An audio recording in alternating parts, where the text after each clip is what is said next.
여러분 안녕하세요. 마술처럼 세금을 줄여주는 마세TV의 절세 매지션입니다. 이번 영상이 2021년 마지막 영상이 될 것 같습니다. 시간 참 빠르죠. 사실 어제까지 연금 관련 부서에서 IRP 연수를 좀 해줬으면 좋겠다라고 해서 줌 세미나를 좀 했습니다. 그런데 생각보다 좀 좋게 얘기해 주시는 분들이 많아서 이 영상을 여러분들께도 한번 공유를 하면 도움이 될 것 같아서 마지막으로 한번 준비를 해봤습니다. 자, 제목은 2021년 IRP로 완벽한 세액 공제 받기. 이 IRP를 가입했을 때 얼마까지 공제되는지는 여러분도 많이 알고 계신데요.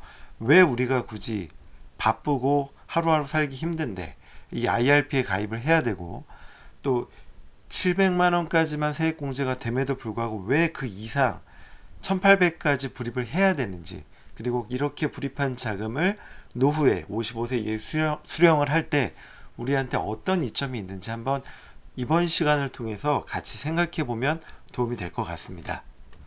자, 여러분 IRP 왜 가입하셨나요? 혹시 은행원들이 또는 증권사 직원들이 하나만 가입해 달라, 조금만 불입해 달라 라고 해서 가입하셨나요? 단순히 그 이유만으로 가입했을 수도 있지만 우리가 한번 지금쯤 IRP에 가입이 되어 있다면 왜 가입했는지, 왜 유지해야 되는지 한번 생각해 볼 필요가 있습니다.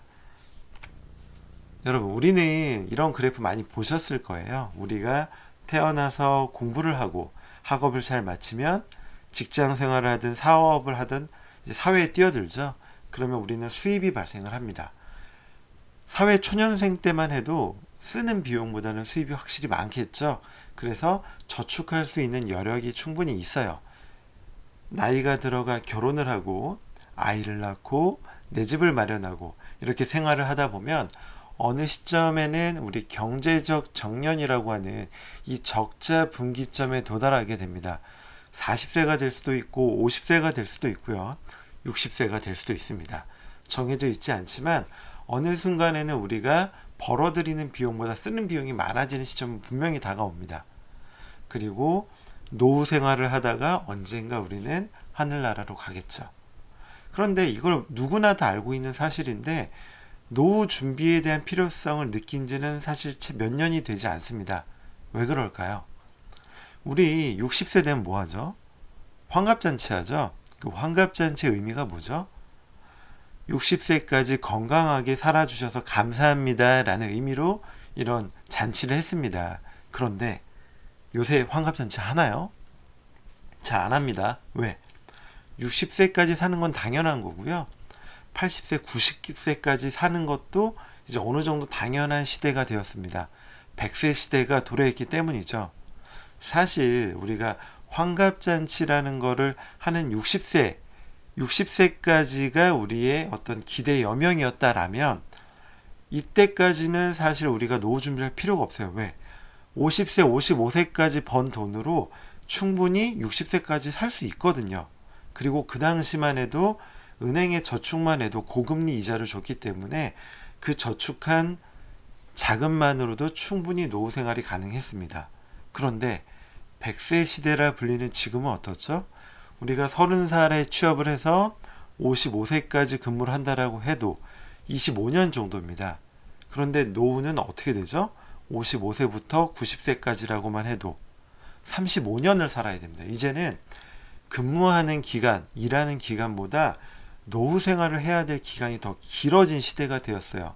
그렇다면 은퇴 시점부터 노후 자금을 준비한다?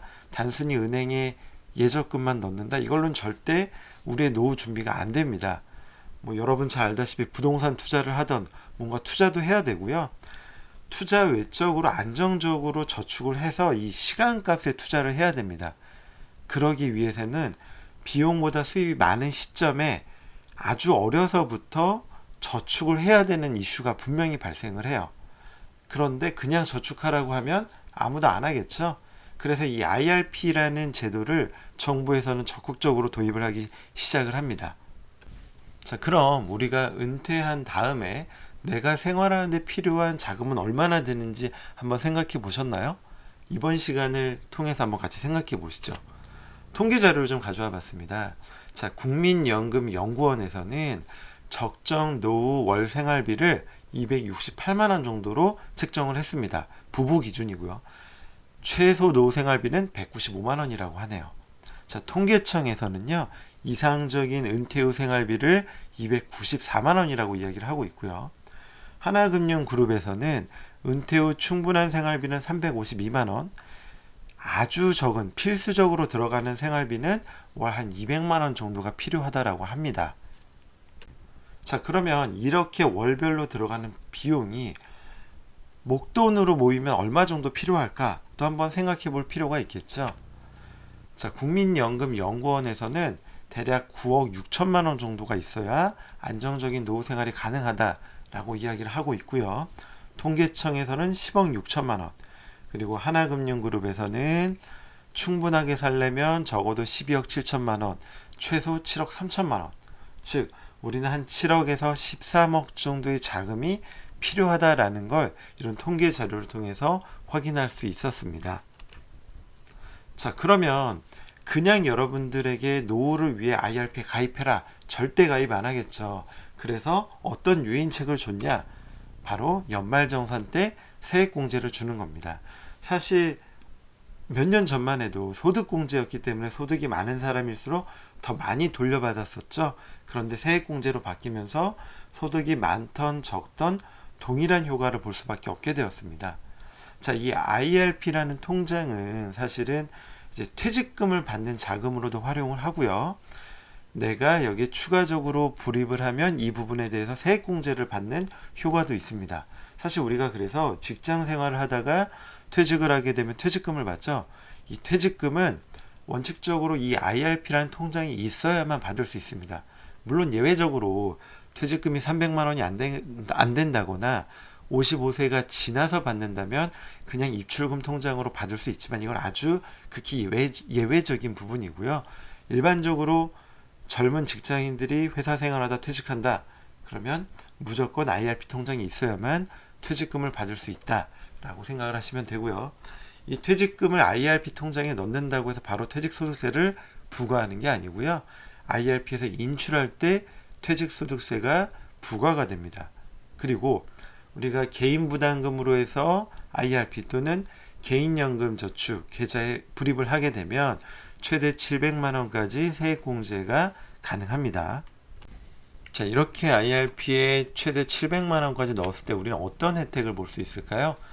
자, 근로소득만 있는 사람을 먼저 말씀을 드리면 총급여가 5,500만 원 이하냐 초과냐에 따라서 13.2% 최대 16.5%까지 돌려받을 수 있습니다. 매년. 그래서 최소 92만 4천 원부터 115만 5천 원까지 돌려받을 수 있는 구조이고요. 종합소득 금액이 있는 분이라면 종합소득 금액이 4천만 원 이하냐 초과냐에 따라서 13.2% 또는 16.5%의 세액공제를 받을 수 있습니다. 2020년 세법이 개정되면서 한 가지가 추가적으로 들어왔죠.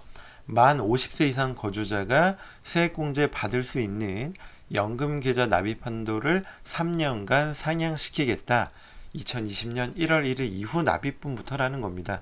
우리가 최대 700만 원까지만 세액공제가 가능하다라고 했다면 만 50세가 넘으시는 분들, 50세부터죠. 50세 이상인 분들의 경우에는 최대 700이 아니라 900만 원까지 불입해서 세액공제를 받을 수 있다. 그래서 최소 118만 8천 원에서 148만 5천 원까지 매년 돌려받을 수 있다라고 생각을 하시면 됩니다. 자, 이렇게 불입을 했는데 내가 55세 이상까지 기다리지 못하고 중도에 일시 해지를 한다면 어떻게 과세가 되냐? 자, 이 IRP에는 두 가지 자금이 들어간다고 했죠.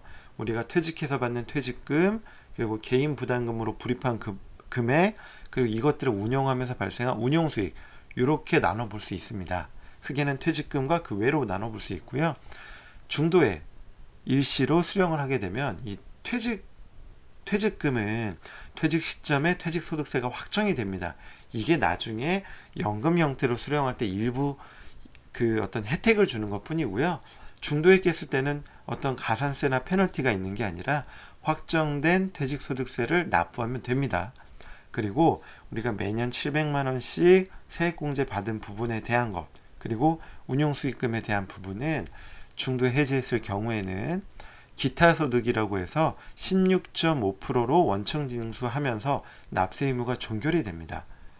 그래서 가끔 이제 이 금액이 큰 분들이 많이 여쭤보는 질문 중에 하나가 일시금으로 해지하면 종합소득이 합산신고되는 거 아니냐라고 여쭤보시는데요. 2015년 이전에는 그런 부분이 있었는데요. 2015년에 세법이 개정되면서 연금계좌에서 연금에 수령할 경우에는 금액에 관계없이 종합소득이 합산되지 않습니다. 그래서 고액자산가들 같은 경우에는 오히려 여기에 넣었다가 해지해서 기타 소득으로 과세되는 게 본인들한테 유리하기 때문에 이런 방법을 쓰는 경우도 간혹 있습니다. 말로만 하면 어렵죠. 그래서 한번 숫자로 예를 들어서 말씀을 드릴게요.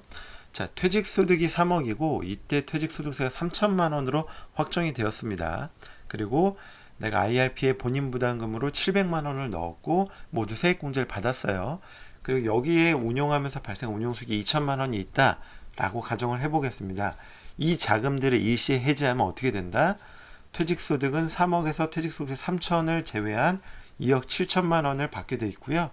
나머지는 기타 소득으로 하는데 본인 부담금 세액공제 받은 700만 원 플러스 운용수익 2천만 원, 2,700만 원에 대해서 16.5% 기타 소득, 지방소득세를 포함한 요걸 제외한 나머지 2,254만 5천 원을 우리가 수령하게 돼 있는 구조입니다. 아주 간단하죠.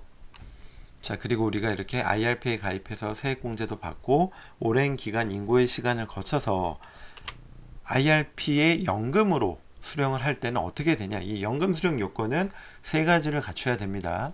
일단 만 55세 이상이어야 되고요. 가입일로부터 5년이 경과해야 되고, 세 번째, 연간 연금 수령 한도 이내로 수령할 때는 연금 소득이라고 해서 5.5% 저율 분리과세가 가능합니다. 이때 퇴직금 같은 경우는 만 55세 이상만 충족하면 되고요. IRP는 앞에서 말씀드린 세 가지를 다 충족을 해야만 됩니다. 그 다음으로 많이 여쭤보는 내용이 바로 이겁니다. 내가 연금으로 수령할 때 어떤 자금부터 연금 계좌로부터 받을 수 있냐, 내가 선택할 수 있냐, 이런 질문들을 많이 하시는데요. 이 IRP에는 우리가 잘 알다시피 700만 원 세액공제 받은 자금도 있을 거고, 그리고 여기에 있는 걸 바구니에서 운용을 해서 얻어들인 운용수익도 있을 거고요.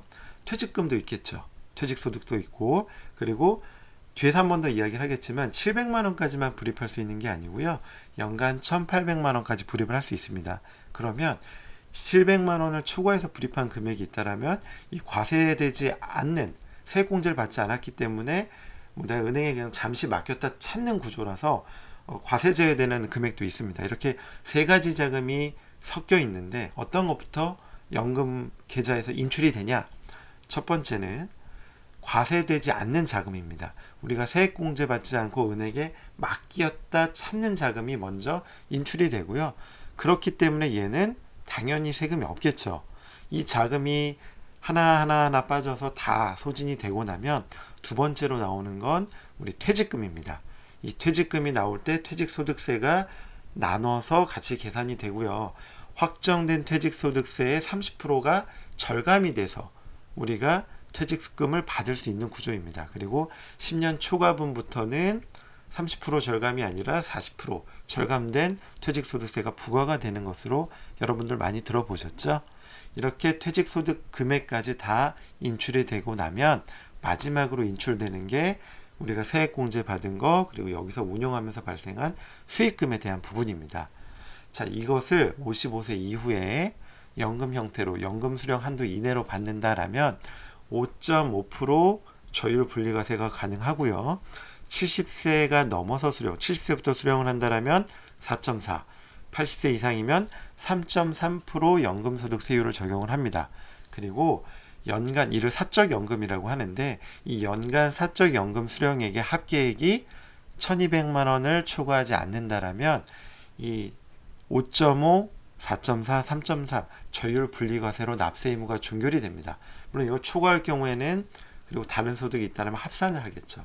그럼 우리는 어떻게 해야 된다? 수령 기간을 길게 해서 연간 1200만 원이 넘지 않게끔 수령액을 조정을 하면 됩니다. 자, 또 말로만 하면 너무 어려우니까 숫자로 한번 예를 들어보겠습니다. 자, 퇴직소득 금액이 3억이고 퇴직소득세는 3천만 원이에요. 그리고 본인 부담금액이 900만 원인데 700은 세액공제를 받았고 200만 원은 공제를 안 받았습니다. 그리고 이자금을 운용하면서 발생한 운용수익이 2천만 원이다라고 가정을 해볼게요. 그럼 첫 번째 뭐부터 나온다? 세액공제 받지 않은 과세 제외되는 원금부터 빠진다. 그러면 200만 원이 먼저 나올 거고 여기엔 어떤 세금도 부과가 안 됩니다. 이자금이 나오면 그 다음에 나오는 게 뭐다? 퇴직금입니다. 퇴직소득 3억 원이 나오는데 이거를 10년간 나눠서 받으면 3천만 원씩 받겠죠. 여기에 300만 원의 퇴직소득세가 붙는데 30% 절감된 70%만 부과가 됩니다. 그러니까 3천만 원 수령하고 이때 300만 원의 70%인 210만 원이 퇴직소득세로 부과가 되는 거예요. 이렇게 해서 퇴직소득 금액까지 나오고 나면 나머지 우리가 700만 원 세액공제 받은 거 그리고 운용수익 금액 2천만 원을 합쳐서 이 금액이 연금 형태로 받게 되면 연령에 따라서 3.3에서 5.5%의 저율 분리과세가 가능하게 되겠죠. 자, 이렇게 여러 가지를 말씀을 드렸는데요. 이 IRP를 우리가 투자상품 관점을 한번 접근해 보는 것도 필요할 것 같아요. 여러분 주식 투자 많이 하시죠? 물론 우리가 주식 투자할 때 목표 수익률은 100%, 200%, 1000% 이런 걸 생각을 합니다. 하지만 현실에서는 그렇게 수익을 보는 분은 많지 않아요. 전업 투자자들조차도 이익보다 손실이 나는 경우도 많이 발생한다라고 합니다. 또 반대로 요새 젊은 투자자들 분들 중에 옆에서 보면 정말 잘하시는 분들 많아요. 월급보다 더 많이 버시는 분들도 계시고. 그런데 일반적으로 우리가 쉽지 않다라는 거예요. 20%, 30% 이상 수익을 낸다라는 게. 근데 이 IRP에 가입하는 걸 가지고 세금으로 접근해 보면 어떨까요? 우리가 가입해서 공제받는 게 최소 13.2%에서 16.5%씩 공제를 받죠. 공제받아 돈을 돌려받는다는 얘기는 이만큼 수익이 발생한다라고 생각을 하시면 되고요. 이게 세금이 부과되는 건 언제다? 내가 나중에 연금으로 수령할 때. 그럼 연금 수령할 때 연간 1200을 넘지 않게끔 조정을 하면 5.5%, 3.3에서 5.5% 저율분리과세가 가능하죠. 그렇게 따지면 내가 16.5%의 공제를 받고 5.5%의 세금을 내는 거면 우리는 최소한 7.7%에서 11%의 수익을 가져가는 거예요. 물론 여기에 운용 수익이 발생한다면 그 이상 가져가는 거고. 그런데 이 수익 금액은 시장 환경에 전혀 영향을 받지 않는다라는 거예요. 이 7.7에서 11%는. 왜? 원금에 대해서 세금을 통해서 받는 혜택인 거지 운용 수익이 아니거든요. 시장이 아무리 빠져도 우리가 불입한 금액에 대해서 이 정도는 공제가 가능하고 따라서 이 정도의 수익금 확보가 가능하다는 거죠. 그러면 우리가 30세부터 55세까지 근무한다라고 했을 때 최소 매년 700만 원을 불입하면 매년 7.7에서 11% 이상의 안정적인 수익을 내는 투자 상품에 투자한다라고 생각할 수 있는 겁니다. 연 10% 정도 안정적인 수익을 낼 수 있는 상품이 있다면 여러분 가입을 해야 될까요? 말아야 될까요? 여러분의 선택입니다. 여기까지 IRP의 어떤 여러 가지 혜택들을 좀 살펴봤고요. 많이 여쭤보시는 질문을 한 5가지 정도로 좀 추려봤습니다. 자, 첫 번째. 자, IRP의 세액공제 목적으로 자기부담금을 납입하는데 연간 납입 한도는 얼마나 되나요? 자, 이 IRP엔 2가지 자금이 들어온다라고 했죠. 퇴직금과 개인부담금. 퇴직금은 제한 없습니다. 금액 제한이 없고요. 다만 자기부담금일 경우에는 연금저축계좌와 퇴직연금계좌를 합쳐서 최대 1,800만 원까지 납입이 가능합니다. 자, 두 번째. IRP에 700만 원까지만 세액공제가 가능하다라고 하는데 그러면 세액공제도 못 받는데 굳이 1,800만 원까지 불입할 이유가 있습니까? 라고 여쭤보시는 분들이 많이 계세요. 자, 우리가 아까 노후에 필요한 자금이 얼마나 된다라고 했죠? 최소 7억에서 한 13억 정도는 있어야 안정적인 생활이 가능하다라고 말씀을 드렸죠. 원금 기준이긴 하지만 30세부터 55세까지 매년 1,800만 원씩 불입한다라고 해도 약 4억 5천만 원밖에 모이지 않습니다. 물론 여기에 운용 수익금 등이 합쳐지면 좀 더 늘어나겠지만 그래도 10억에서 13억에 도달하기에는 상당히 부족한 자금이죠. 그래서 여러분들이 젊을 때부터 1,800만 원씩 불입을 하는 게 할 수만 있다면 무조건 하라는 게 아니고요. 할 수만 있는 여력이 된다라면 이렇게 조금씩 투자를 해서 시간값을 늘리면 여러분들 노후 생활이 좀 더 안정적이 될 수 있다라는 거고요. 두 번째, 우리가 은퇴하면 많이 하는 게 뭐가 있죠? 자녀들이 또 직장에 다니겠죠. 그러면 이 자녀의 피부양자로 등재를 많이 합니다. 물론 요새 피부양자 박탈 요건이 계속 강화가 되고 있습니다만 물론 여기에 소득과 재산 요건이 들어가긴 해요. 그런데 이 소득 요건을 판단할 때 이 사적연금은 피부양자 박탈되는 기준에서 제외가 됩니다. 그래서 1,800만 원까지 불입해서 연금으로 받는 게 이 피부양자 자격을 유지하기 위해서라도 좀 도움이 되는 자금이 될 수 있다라는 걸 한번 생각해 볼 수 있을 것 같아요. 자, 세 번째 질문입니다. IRP를 가입하고 개인부담금을 반드시 입금해야 되는 의무 납입 기간이 정해져 있나요?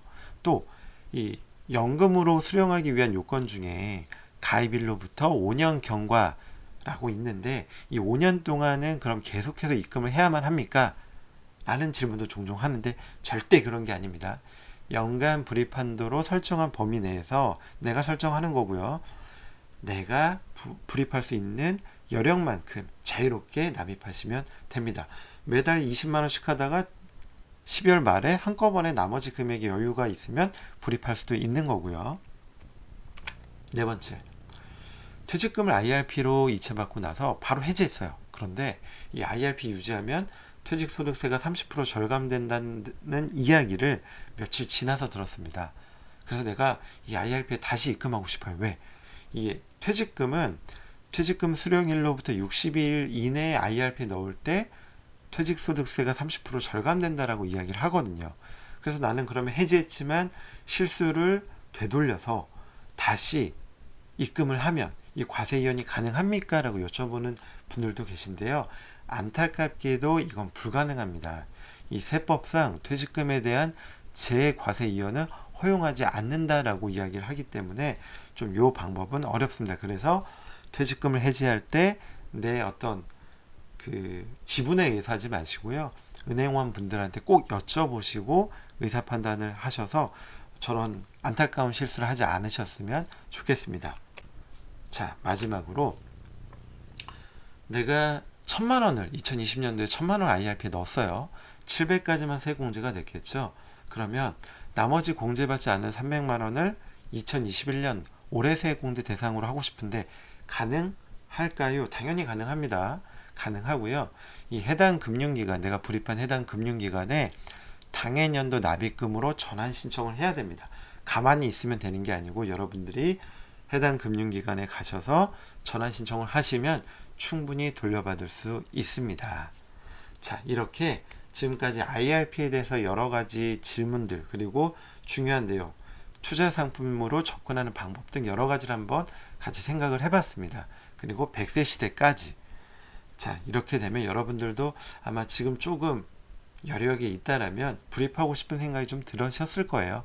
이게 연말정산에도 좀 당연히 도움이 되고요. 판단은 여러분들이 하시는 거고요. 저는 이런 생각을 한번 해보는 것도 좋을 것 같다라고 해서 한번 이렇게 강의를 준비해 봤습니다. 1년이라는 시간이 상당히 빨리 지나간 것 같아요. 이제 2021년도 24시간이 채 남지 않았습니다. 제가 퇴근하고 힘들지만 그래도 이렇게 유튜브 방송이나 블로그를 할 수 있었던 건 아마 여러분들이 그럼에도 불구하고 제 영상이나 글들을 좀 많이 봐주시고 응원을 해주신 덕분이 아닌가 싶습니다. 2021년 많이 아껴주시고 응원해 주셔서 진심으로 감사드립니다. 그리고 새해 복 많이 받으시기 바랍니다. 지금까지 마술처럼 세금을 줄여주는 마세TV였습니다. 감사합니다.